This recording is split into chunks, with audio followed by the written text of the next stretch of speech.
Welcome to the bright side of longevity.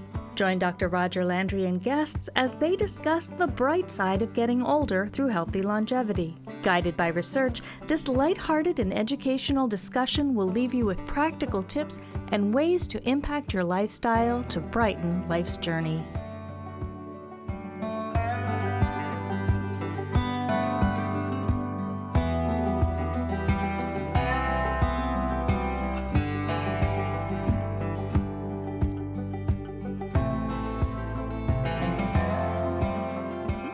Well, welcome everybody. Hello, Danielle. Good hey, Dr. Roger. You know what time of year is coming, right? The holidays. Yeah, I do. And everybody enjoys themselves, maybe gain a few pounds. And then what? Then it comes, I'm going to not only get this weight off, or I'm going to get healthier, and I'm going to make a New Year's resolution, and I'm going to save the world, lose 50 pounds, and all of those crazy things we do. But some people say, I want to do it, but I can't do it. I know maybe tomorrow, right? Yeah, maybe. I failed before. Why exert the energy? So this one is about a new year and a new you, for real this time. Danielle does a lot of coaching. I have in presentations assisted people in sort of committing to a healthier lifestyle, because lifestyle, as you always hear, is very important: physical, intellectual, social, meaning and purpose, peace and fulfillment. And so if we're going to do better with our lifestyle, then we have to be able to manage change and do better. So we're committed to helping, right? Absolutely. I'm thinking this is the time of year to do that. So perhaps the logical place to start is, why do people procrastinate? Why do they not make the commitment to be better, even though in their heads they want to? What's going on there?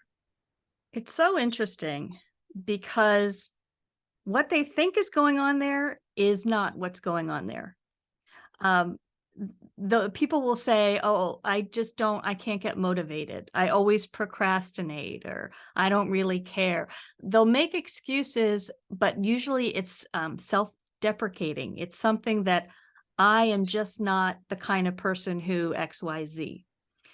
It's kind of like a fixed mindset, right? Quite a bit. But what's going on most of the time under the surface? It's lack of confidence. I failed before. What makes me think, as you mentioned, that I can do it this time? The fear of failure. What if I fail spectacularly? How embarrassing would that be? A lack of support is a big one. No compelling urgency or reason to change. And this is a huge one. People will say, I need to lose weight. Maybe. This is just one example. But they're not going to feel the urgency until the doctor says, if you don't, you are going to die. And that's quite an extreme, but people need to have a really compelling reason for wanting to change. Yes. Yeah. They're overwhelmed by where to start. So for example, they have so many goals, and they're all great. And just by thinking about them, it's overwhelming. So they're kind of stagnant, and that kind of gets into some fear. And sometimes it's simply they have too many other priorities in life. They're taking care of kids, they're caregiving, taking care of their parents. There's a million things at work, and maybe they have a side hustle that it's just hard to prioritize what you want for yourself. A lot of this sounds like it's head stuff. It's all head stuff. Yes. Well, maybe other priorities, but maybe how you look at those as more important than what is probably more important: your health and healthy longevity. So this is about these things we've talked about with mindfulness and thoughts out of control, and it generates sometimes emotions and inappropriate behavior, but sometimes it generates no behavior, no response, which is also a decision. The failure to make a decision is a decision. And as you've pointed out many times, Roger, with your airplane scenario, Take care, put your own oxygen mask on before you help somebody else. So if you're not taking care of you, you're not going to be able to be there for all the other areas of your life. Sure. That's for sure. So how do you get rid of all this clutter in your head? I think it would be helpful to talk a little bit about the stages of change so that people understand when they're planning to make a change, where they might be getting stuck in getting started. So I'll turn it over to you, Doc Yeah, Roger. I think you're right. There's been some very hefty research into the whole business of change and making change. And the stages of change is the result of that research that came from the University of Rhode Island many years ago. And it was able to break out, as the title says, stages of change, stages that lead to durable and successful change. And it was mostly developed in order to know what information to give someone who is thinking about change, and because you don't want to give them too much, you overload them. And maybe this is about ourselves too, how much we are wrestling with as far as the subject. So you start with pre-contemplation. That's the first stage. So now you're not even thinking about change, and so that's not intending to take any action. And so it's just like a firewall, procrastination with on steroids. It's just not going to happen, and it's a difficult place. So, but when you start to think, say that maybe I'll make a New Year's resolution, maybe I'll do, that's contemplation. That's the next stage, and that's really what we're talking about here. Someone who's in pre-contemplation, they won't even listen to this podcast. So, contemplation, they will. So, they're intending to take action, fairly soon, now is the time. And then they prepare. That's preparation is the next step. And so they start now thinking, drilling down a little bit. So what exactly do I want? What am I going to do? And getting help on how they should do it, something like this podcast. And then the starting gun goes off and they're out there taking action again. So they make overt changes and then work at it. And again, if they have all the things that they need and they understand that they should do it in small steps, as we'll be talking about, then they can be successful. But then, like many things that happen, we maybe make changes, but it doesn't last. So then there's maintenance. So what do you do? And that's a decision, and it's in the plan, and it's very, very specific about whatever you've done that is successful. Now, how do you keep that in your life? The maintenance of it.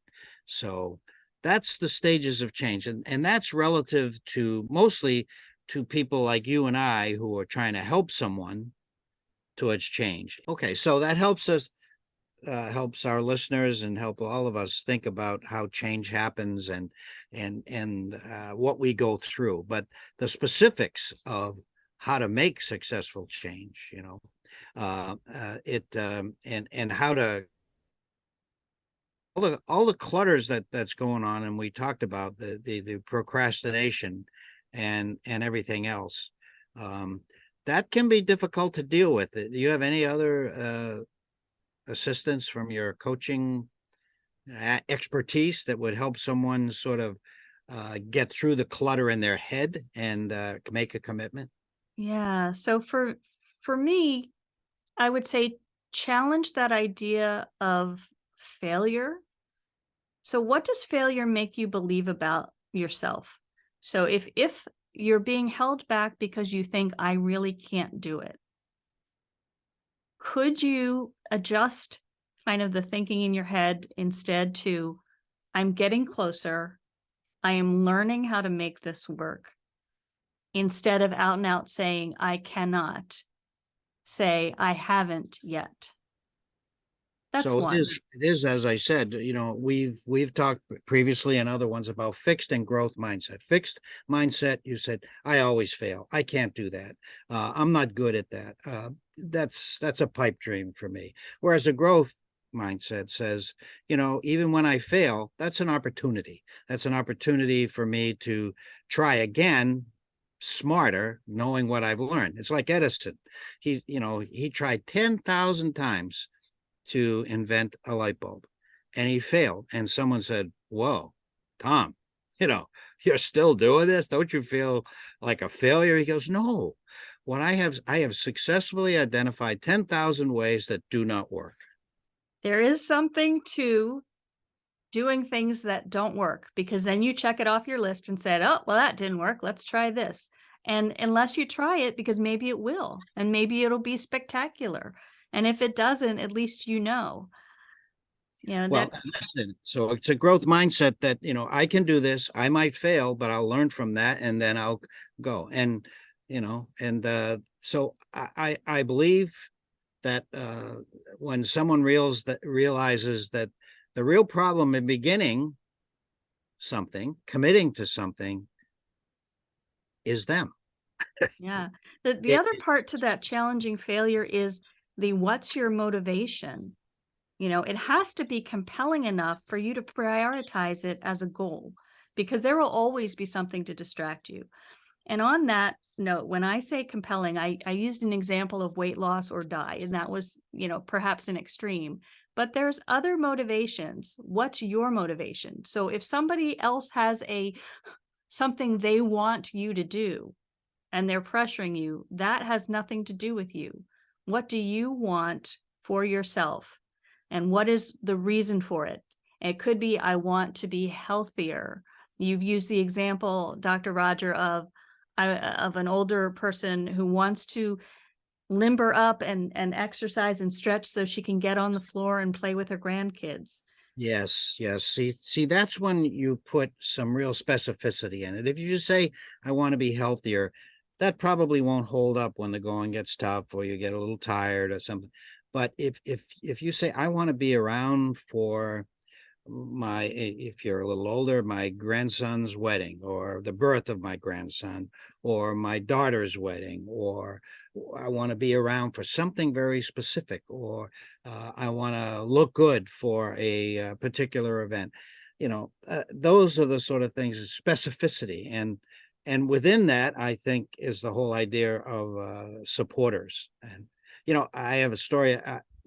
I was never, I worked out, but, like everybody else, I would get spurts and do well. But the best I ever was when I was living in I was working in Washington, D.C., and just outside, I lived outside, and traffic was always horrendous. So I arranged to meet someone at the gym in Washington at 6 in the morning. So I beat the traffic and he was waiting there for me. So with that motivation, I was very religious. I was very rarely did I ever miss, because I didn't want to let him down. It's much like, we've talked about the military and what makes people do the great and heroic things they do. They don't want to let their others down. So making a commitment to someone is really, they're a supporter of you, aren't they? Yeah, I have a funny story, if I could share real quick, recently, that ties into the last two things we said. What's your motivation? So I live in Florida where everything's flat, and I just went to Ireland with a few friends, and I had to get on the elliptical, which is a boring activity for me, because I knew, and I'm getting on the treadmill at an incline because I knew I wanted to do some hiking. And my body is used to working out on a flat surface. So that was my compelling motivation. Then when I get there, one of the friends I was traveling with was also like me, wanted to do some hiking. And so whenever the driver would say, this is a really tough climb, just letting you know, my friend Anastasia would say, challenge accepted. And so there was my supporter, like, I'm not getting out of it because we were going to do this hike together. And if we failed, like we got out of breath or something, as long as we could signal somebody to come get us, it was going to work. So we had that dual component of a compelling motivation and then somebody who was there to go through it with me. And that was huge.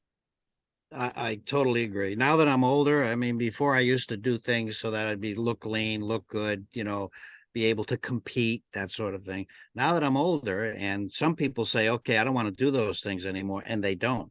But for me, it's function. Yeah. And, you know, I was just overseas also, and it's a challenge to travel. You know, Yeah.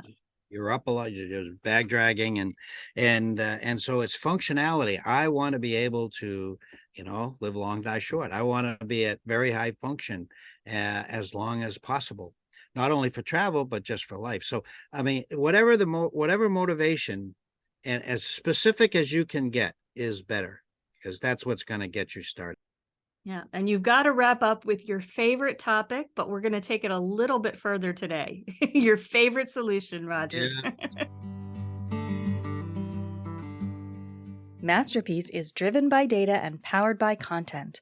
Maximizing healthy longevity is achievable at all times with the right metrics and content, enabling informed decisions. Powered by Masterpiece can support your community in the critical areas of focus that drive healthy longevity for your residents, staff, and community. Learn more at mymasterpieceliving.com.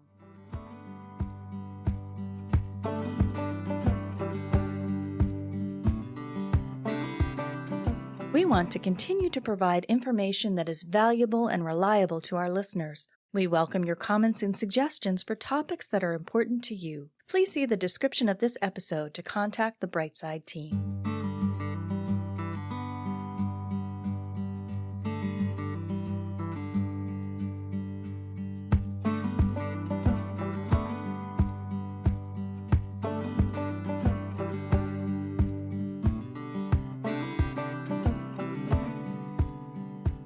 So why do we fail?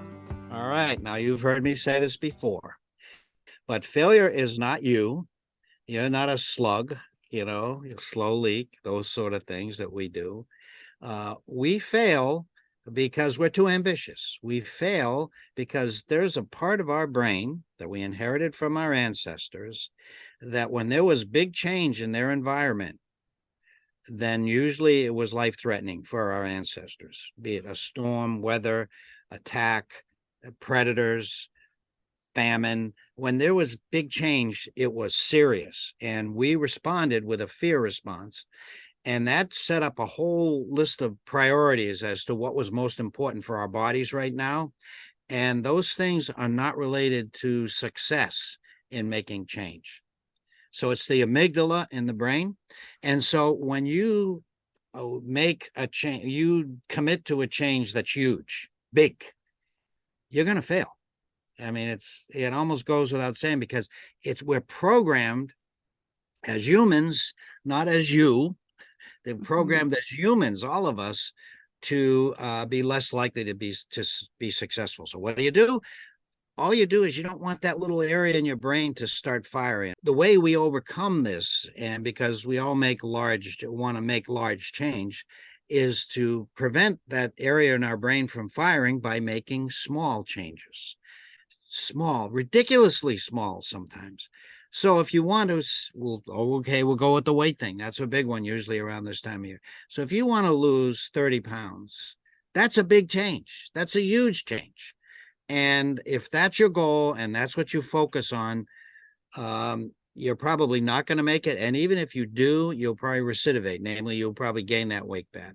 But if you do it in very small steps, think of 30 pounds as a staircase, okay? And your first goal is that first step. That's the goal. I mean, not 30 pounds. Almost forget that. Your first goal is that first step. And what does that take? You know, you've heard me, some of my patients, they begin to walk in place during TV commercials. Some spit out the first bite of a candy bar. You know, some eat the same food, they just eat a little less, 20% less, 10% less.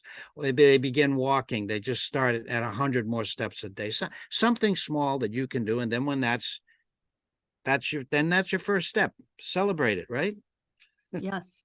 Yes. And I'm going to throw a wrench right in the works, Roger. Yes. We talked about this. So this is Kaizen 2.0. Yeah. So I hear the people listening to this and they'll say, what's the small step? And when I'm coaching people, I get a laundry list of everything they want to accomplish. And if you say to them, make a small step, they're frozen because the amygdala triggered, like, I don't even know where to begin. So as a coach, we'll end up selecting one. but they're still in the back of their mind, there's all this other stuff. So there are times where, and there are different approaches for different people, where I'll sit there and write the laundry list. Tell me everything that's going on in your head. And we'll say, what's the most important right now? Your kites. And okay, let's make it smaller. And we'll narrow that one down. And I'll say, and if they're thinking ahead, say, I tell you what, okay, the next step, we know this is going to be step number 2, but we're not even going to worry about that for 2 weeks. All your goal is this one. And that's where I say, bring your supporters in, whether it's a coach, whether it's a friend, somebody who can kind of reel you back in, talk you off the ledge when you're trying to do all of it, and say, nope, we're just focusing on this. We'll do that next week or in 2 weeks. As with most things, I have a story. Of course. I ran a 10K with my son. It was in the desert, so it was pretty hot. And he was like 8 years old or something. Very enthusiastic. He wanted to do the 10K. So when the gun went off to start it, he took off like a rocket. This is not realizing that this is for the long term. Yeah. So the first step was just sort of get your body used to motion. And then as you've been running a while, then it gets better and better. So I had to catch up with him and grab him and hold him back. And basically, that's a metaphor. That's a visual of what we're really trying to do. And it's not holding you back. It's getting you focused. So I have people ask themselves, what is the smallest thing that I can do to move forward towards a goal? The smallest thing. The smallest thing. No. No, not that. The smallest thing. You're not going to brag about it or anything, but you're going to accomplish it. And then you do it again. What's the next smallest thing that I can do? And this staircase I'm talking about, it can be a staircase of 100 steps just to lose 30 pounds, But that's not only how you be successful, but also how you keep the change that you accomplish is durable, because it happens in small steps. And that's one that you keep. You can lose 30 pounds if you eat only broccoli, say, but you're not going to be able to sustain that for the rest of your life, so. Yeah. Anyway. Now to me, I'm a list maker. Not everyone is, but when you're talking about even losing weight, it's kind of listing out, I want to lose weight. Here are the ways that I can do it through exercise, through diet, but get really specific and then narrow it down. Like, I'm going to eat one more serving of vegetables, or I'm going to have one less, and build on it. As a writer, I want to give a writing example because I want people to be able to leave this call and apply it to any situation. So if someone comes to me and they want to write a book, or they've wanted to write it for 10 years, but all they're seeing is book versus now, and it's overwhelming. And so I might say, all right, well, free yourself of thinking of the book. Just start listing, what would you talk about? Whether it's fiction or nonfiction, just list some things out. And then they'll say, well, I need to have an outline, right? It's like, well, we'll get there. Why don't you, what on this list seems interesting to you in this moment in your life? And they might pick one. I said, well, why don't you just do a little stream of consciousness, write about that? And if you do enough of these little tiny stream of consciousness, all of a sudden it starts making itself known. And I like using that example because you can do that with all facets of your life. Look at the end goal, and then what are all the little things you can do in between? And if you're not a list maker, maybe you're an artist, draw little sketches, scribbles, make your vision. I totally agree. When I wrote my book, I had a lot of difficulty starting, but I remember some advice someone had given me: just sit down in front of a computer or a pad with a pen and commit to 20 minutes sitting there. Nothing may happen the first few times. You may not even write anything. You may doodle, but sit there. And again, once I began to write, that kind of started a very positive feedback. And it was still a long process. And I would have times when I hit a roadblock, as you did. But, that's the way that we get through it, just with a small thing. And, let's not forget, we've talked about weight because that's the big one. But it's the holistic lifestyle. So with your brain, just commit to do something new. It can be something really small, learning a word a day, or starting putting on makeup with the opposite side of the face, or shave with the opposite side of the face for a guy. And it's about social connection. It's about, reaching out to someone maybe who's been out, was in your life and is now out of it, or meeting someone new. Just one person, just say hi and smile more. And it could be that. And it's about gratitude, I think, for all the wonderful things that you have in your life. And that leads you to be much more open to a very positive attitude in life. Okay, but you got to explain to people why they'd want to shave differently. That seems out of left field. I know what you mean. Well, we get a ritual and we don't even think about it. And when we try something new, we begin to stimulate our brain to grow new pathways. And those new pathways can be redundant pathways, like if something happens and we're not able to do something. If we have built new pathways, like Jill Bolte Taylor, who had a stroke and couldn't walk or talk or anything, and knew that she had to do it in small steps, and she could grow new pathways, and she was able to grow new pathways around the dead area so that she's normally today. She does a TED Talk and wrote a great book, My Stroke of Insight, Jill Bolte Taylor. So that's why, because stimulate the brain. And you can get lost, scare yourself a little bit, get lost. But isn't that so interesting? Like, we're saying, we don't want to trigger the amygdala. So we want to take those small steps, but yet we're forcing us to be just a little uncomfortable, and it builds those brain cells, but it also builds our stress resilience. So if you just find that sweet spot between I am terrified to I'm just a little uncomfortable, and you stay in that spot a little bit, then you'll realize that your tolerance for change grows. And setback, and just as you said, with resilience, to be able to bounce back. But it's all tied together. But relative to change, we applaud it. It's something that's we probably all need and should be thinking of our lifestyle. The needs and requirements for our lifestyle change with age. And if we're going to enjoy a healthy longevity, I think we should always be thinking about how can I enrich the physical self, or the social self, or the intellectual self, not all at once, and just a little bit, small steps. And that really makes for a very positive, confident person, and one who can not only change for the good, but, as you said, be resilient when life throws you a curveball and changes your life, like the pandemic, and you're able to bounce back.